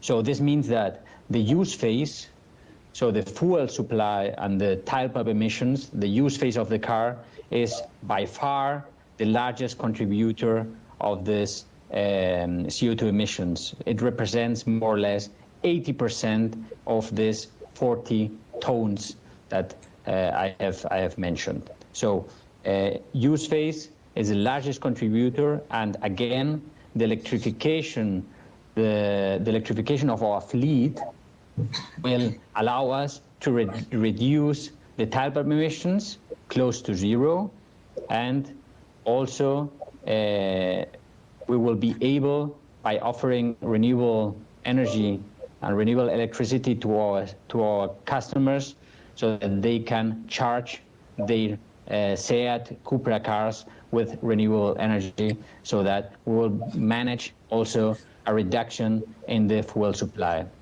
What will happen with the electrification of the portfolio? That the emissions, that the contribution of these emissions will switch from the use phase to the supply chain. Why? Because the production of batteries will be an important contributor of CO2 emissions when talking about production of electric vehicles. So this means that this large contribution that today we experience in the use phase because of the internal combustion engines, we will experience this large contribution when shifting to electric mobility, to this supply chain, and concretely to the production of electric batteries. So we will also need to find out ways to recycle the raw materials and these electric batteries, and to find also second life solution for these batteries in the end of the life cycle of the car. I would say this, in summary, is the answer to this large contribution of emissions in the car industry, at least in SEAT that we have. Thank you, Mr. Costa. And Mr. Sorlini, when it comes to Inalca, when it comes to your company? Yes, absolutely. Primary production is the main contributor because in general, in the food sector, primary production cover from 65 to 75% of the whole impact in CO2 in terms. So we have to work at this level, and we are facilitated in compare with other sectors because we have a specific political framework. The farm to fork approach carried out by the community, European community, could be the most important opportunity to, and we need to leverage this opportunity in order to push these transitions at farm level. And in order to do this, we need to transfer technologies for energy production, as I spoken before, but also technology for saving resource for primary production. This means digitalization, but specific in the agricultural sector means precision farming technologies, sensors, capacity to forecast the climate factors that can influence the production of the agricultural products, and sensoristic and micro weather situation for also animal production. So is a very important baskets of technology that are specific related to reduce impact at farm level that we have to apply at those levels. In order to do this, if consider that a company like us has more than 20,000 different suppliers in its supply chain, this job needs big alliance with farmer association that have to convince, to push also together with us this transition toward the farmer and the breeding farms in particular. And in this big alliance, we have to explore and exploit the overlap area between beef production supply chain and dairy production supply chain, because there is a big overlapping area in order to that allowed us to apply this technology and join in together the efforts in order to sustain this transition. So we need to work in a very, very strictly approach with all actors, specific economical actors and scientific actors, also companies that are very skilled in this field.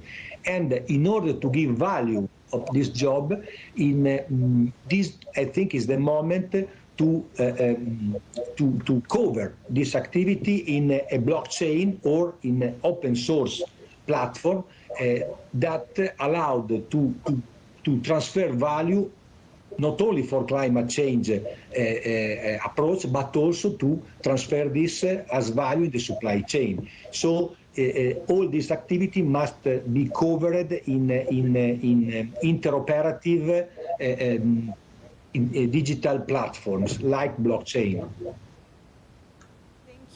Thank you. And Mrs. Miller, when it comes to Leonardo, which is a global company which is such a broad area of operation. Well, looking at our, I would say, carbon budget, we have I already summarized some of the main aspects, but let me summarize our main impact on carbon emission. Looking at our scope 1, I mean the direct emission, this is let me say a footprint comparable with the footprint of other industrial manufacturers. We have a great manufacturing activity, and we rely upon different energy sources that are mainly based on electricity. So we already talked about the need of digitalization of the processes, but the scope 1, let me say, is not the most important challenge we face. In scope 2, that I mean is the carbon related to the electricity. We are, we have in the variety of energy management initiative I mentioned before, there is also the commitment to achieve the 100% renewable electricity energy in the next years. And we already are consuming more than 80% of electricity based on renewables. So we had just to have a slight improvement. What is the real problem? The real problem is Scope 3, especially the emission related to our products. You know, we are in aeronautics and aviation sector. We are in a sector that is hard to abate. That's why it's so important for us to deeply transform our products in something that rely upon the decarbonization of the engines, or the engine for aviation, for helicopters. And that's why our effort is mainly on the new program on clean aviation, on clean sky, because it's there that we will play the really relevant role in decarbonizing our value chain. Then we have other components, of course. We have the components of the value of the supply chain that is not so important as our sole products, but of course give an important contribution. We are working on our supply chain, as I mentioned, and in this part, it's clear that a systemic effort is required. But in our sector, what is really important is to proceed to decarbonize the mobility aspects, the mobility sector in the aviation. And this is really the challenge for the next decade. Thank you, Mrs. Mele. Thank you to Mr. Sorlini. Thank you to Mr. Costa and to Eliano and Augusto for their interesting conversation today, this afternoon, and for their point of view. And I would like now to move to the final really part of our event today, to sum up all the interesting discussion of this afternoon, but also to understand which are the main, takeaways that we can highlight from the different Enel X customers. We have just joined me here, Mr. Nicolò Donati, who is the head of customer insight at Enel X. Good afternoon, Mr. Donati. Good afternoon, good evening, Giovanna. Thanks so much, and let me also thanks for the great moderation you managed. I believe we had really great contribution from the different speakers representing different industries, different experiences and perspective. My key takeaway is that despite these, different industries or positioning over the value chain, the challenges are pretty much the same. So we heard a lot about data, awareness, how can we track, collect, and get transparency out of the way we do generate emissions. And this is not granted. It's historically speaking, one of the key pain points we do recognize while talking with our customers. The level of complexity is pretty high. The number of stakeholders involved is huge. I mean, easily when you talk about Scope 3, maybe you can talk about 500 or thousands of suppliers that contributes to the production or the generation of your products. So the capability to capture this data in a reliable manner and to trust on this data has, at least two key goals. The first one is to get awareness and visibility on what's happening. And the second one is to take data-driven decision. I believe we are more and more in an environment, in a world where the decision should be based on facts rather than gut feeling, as maybe happened in the past. And the role of digitalization here is crucial, which is another point raised by our speakers. And again, that we do recognize in the interaction we have with our customer. The digitalization is really unlocking tremendous opportunities to optimize, the way we do manage sites, we do manage production. I heard a lot talking about sensors. Renata mentioned digital twin application, data collection, the capability to manage facilities all over the world. Carrier talked about more than 100 countries spread around the world. And in the end, the goal is to get a centralized data management application where we and the customer, I mean, as Enel, we have a similar challenge, where we can compare and benchmark operations among the different sites, identify where outliers are, and which kind of action we can put in place. So, and this brings me to the third point, which is the implementation of a consistent approach around the globe of our customer. I believe today we heard great experiences from, if you look at the mature curve of mature customers or mature partners, as I'd like to define these players. Not everyone is there. So the fact that Scope 2 is, I would say, ongoing, and that's it has multiple effects or positive effects. The first one is that we are really greening our electricity production worldwide. The good news is that the SOI, or I mean the price of renewable generation, is actually more and more competitive. And I believe if we look back 10, 15 years, we are right now in a situation where renewables is even more competitive than traditional fuel generation. So this is good, and obviously giving opportunity to users, could be end users as well, cities or industrial customer, to use on-site generation or purchase electricity, which is 100% grid for green generated. Scope 3, Scope 3, Scope 3. I believe everyone talked about that.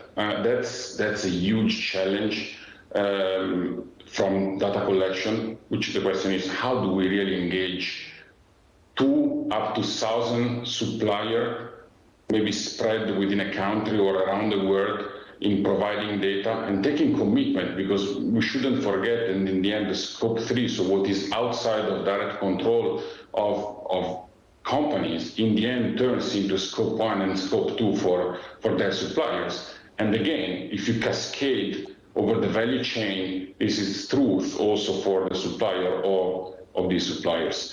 The CDP testimony was, I mean, brilliant.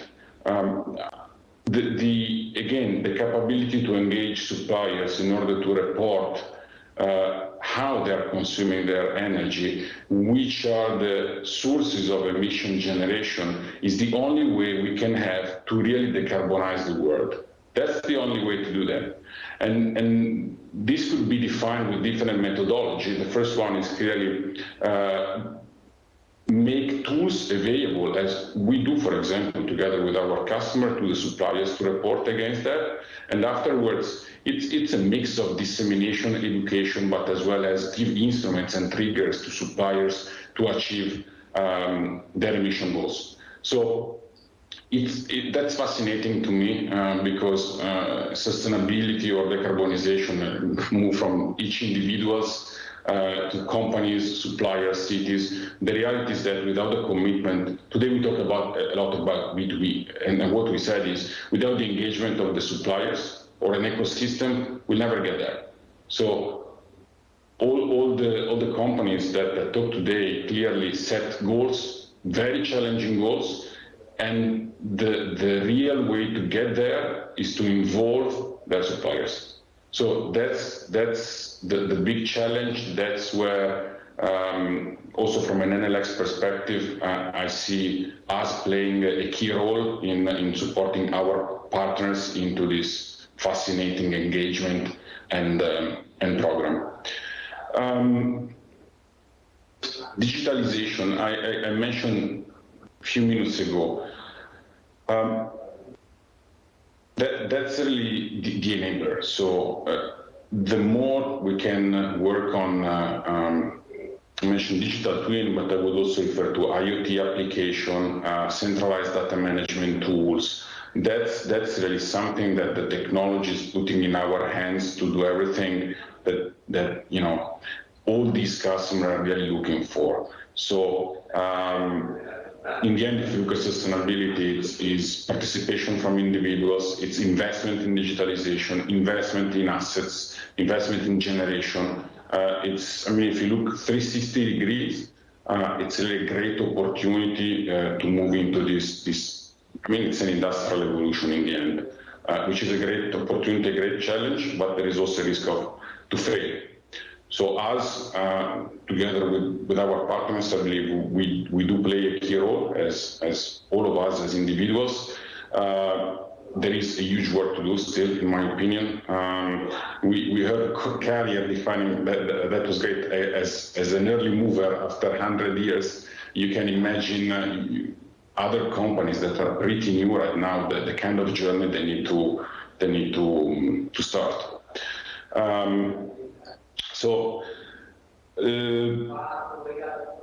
Finally, what I'd like to say and close is, as Enel X, obviously today we heard some testimonies from some of our customers, but I believe this reflects more or less what we do see every day in the marketplace. We're talking with players.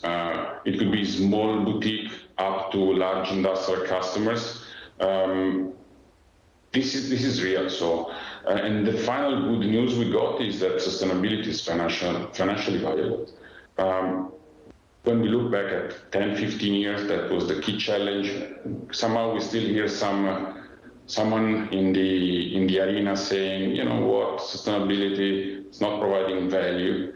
But in the end, as Renata says, when you start giving targets to the top management, it means that this is truth. It's material, and it's a great opportunity and to become sustainable. But also, I mean, these companies are not ONG.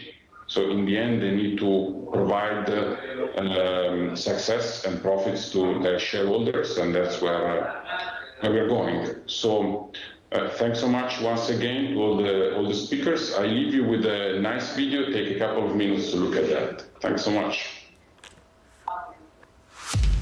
Every moment is an opportunity to live, to improve, to innovate. Change your point of view. It's the beginning. Take on everyday challenges in a new light. To live in safer and smarter cities. Move everywhere in a different way. To continue the journey towards a sustainable and clean future.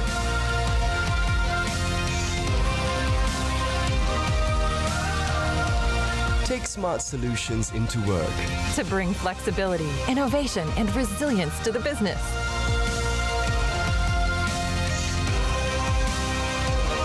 Value every daily choice. To meet everyday needs in a simple and safe way. Find out a new lifestyle. To experience new spaces of technology and well-being. We know every moment is the right one.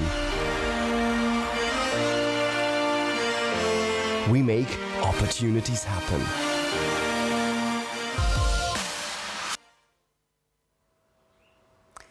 Thank you, Nicola. Thank you to Enel X. Thank you to all the speakers this afternoon, because you gave us an inspiring conversation that was for once focusing not just on pledge and commitment, but also on real action, on best practices. So I really hope that all of you enjoy the conversation, and I remind you that if you have any question, you can always continue to ask to the Enel X expert. You can go to the Enel X website. You can see there is the QR code here. You can scan it, and it's gonna bring you directly to Enel X website, where you can find all the info that you need.